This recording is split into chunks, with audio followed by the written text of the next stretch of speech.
আমি একজন physical adviser. আমার কাছে অনেকেই জিজ্ঞাসা করে থাকে যে প্যারালাইসিস কেসের ক্ষেত্রে পেশেন্ট ঠিক হতে পারে কি পারে না। তো প্যারালাইসিস কেসের ক্ষেত্রে একজন ডক্টর বা ফিজিও পেশেন্টটার স্টেজ হিসাবে বিচার করে থাকে যে পেশেন্টটা কোন স্টেজে আছে। মেডিকেল প্রফেশনে প্রত্যেকটা কেসের জন্য এক একটা স্টেজ হয়। First stage, second stage, third stage, এইরকম, আর লাস্ট স্টেজ।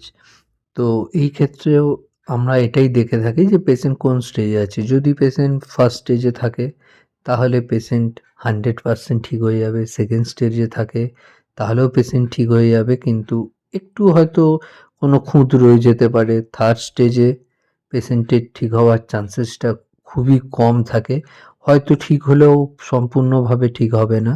আর ফোর্থ স্টেজে পেশেন্ট ঠিক হওয়ার চান্সেস অলমোস্ট নেই। আর এই ক্ষেত্রে ব্রেন হ্যামারেজ কেসের ক্ষেত্রে পেশেন্টের ঠিক হওয়ার চান্সেস প্রায় নায়ের সমান থাকে। তো যাই হোক, সেই ক্ষেত্রেও ইমপ্রুভমেন্ট হয়, ডিপেন্ড করছে কেসের ওপর। এবার কেস হিস্ট্রি খুব ইম্পর্ট্যান্ট একটা পার্ট। তো পেশেন্টের কেস হিস্ট্রিটা ম্যাটার করে, যেটা দিয়ে আমরা বলতে পারি যে পেশেন্টটা কত তাড়াতাড়ি ঠিক হতে পারে বা কতটা ঠিক হতে পারে। তো এটা একজন ডক্টরও আপনাকে সঠিকভাবে গাইড করতে পারে। তো ফিজিওথেরাপি মোস্ট ইম্পর্ট্যান্ট একটা পার্ট। আর তার জন্য পেশেন্টের যে হিস্ট্রি সেটা খুব ইম্পর্ট্যান্ট হয়ে পড়ে। আর পেশেন্টের মাসলস পাওয়ার কী আছে সেটা টেস্ট করতে লাগে, ফিজিওথেরাপিস্ট টেস্ট করে। বডি সেন্সেশন কোথায় কেমন কি ফিল আছে সেইগুলো দেখতে লাগে। আর সাথে পেশেন্টের নিজের মানে ফিজিক্যাল স্ট্রেংথ খুব দরকার পড়ে, ঠিক আছে। আর ফিজিক্যাল স্ট্রেংথের সাথে সাথে এই কেসের ক্ষেত্রে পেশেন্টের মেন্টাল স্ট্রেংথও খুব দরকার পড়ে। আর পেশেন্টকে বুস্ট আপ করার জন্য বা মেন্টাল স্ট্রেংথ দেওয়ার জন্য পেশেন্টকে এনকারেজ করতে হয়, পেশেন্টকে বলতে হয় যে হ্যাঁ আপনি খুব ভালো করছেন, বা এই তো ভেরি গুড, হ্যাঁ করুন, ঠিক হচ্ছে। ইভেন পেশেন্ট না পারলেও তাকে এনকারেজ করতে হবে যে হ্যাঁ হ্যাঁ এই তো হলো, হ্যাঁ হচ্ছে, হ্যাঁ হ্যাঁ ভেরি গুড। তো এইভাবে করলে পেশেন্ট ফিল করে যে সে ঠিক হচ্ছে, তো সে আরও চেষ্টা করতে থাকে।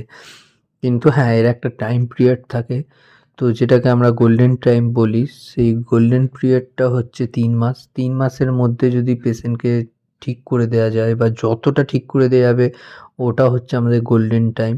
যেই টাইমের মধ্যে যে পেশেন্টকে আমরা যতটা পারি ঠিক করে দেওয়ার চেষ্টা করি।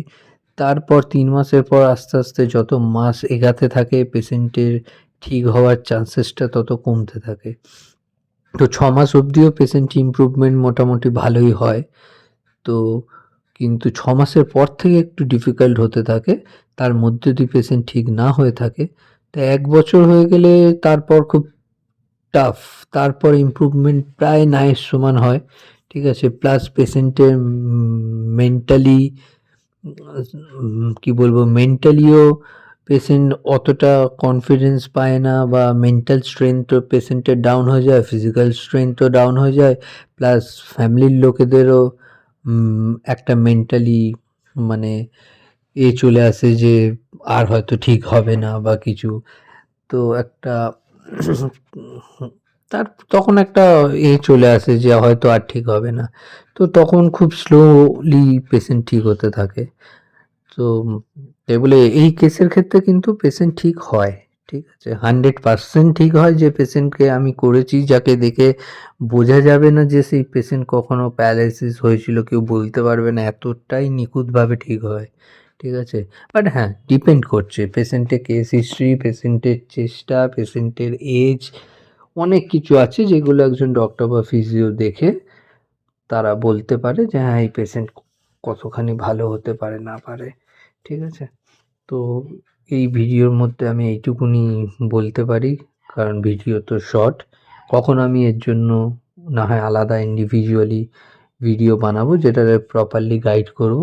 আর এই ভিডিওতে আপনার যে পেশেন্টটাকে দেখছেন, এই পেশেন্টটা একজন ব্রেন হ্যামারেজের, সরি এই পেশেন্টটা একজন সেরিব্রাল অ্যাটাকের পেশেন্ট, ঠিক আছে, যেটাকে আপনি হেমিপ্লিজিয়া বলতে পারেন, মানে এক সাইড প্যারালাইসিস, যেকোনো একটা পজিশন সেই পেশেন্টের প্যারালাইসিস হয়ে যায় হেমিপ্লিজিয়াতে।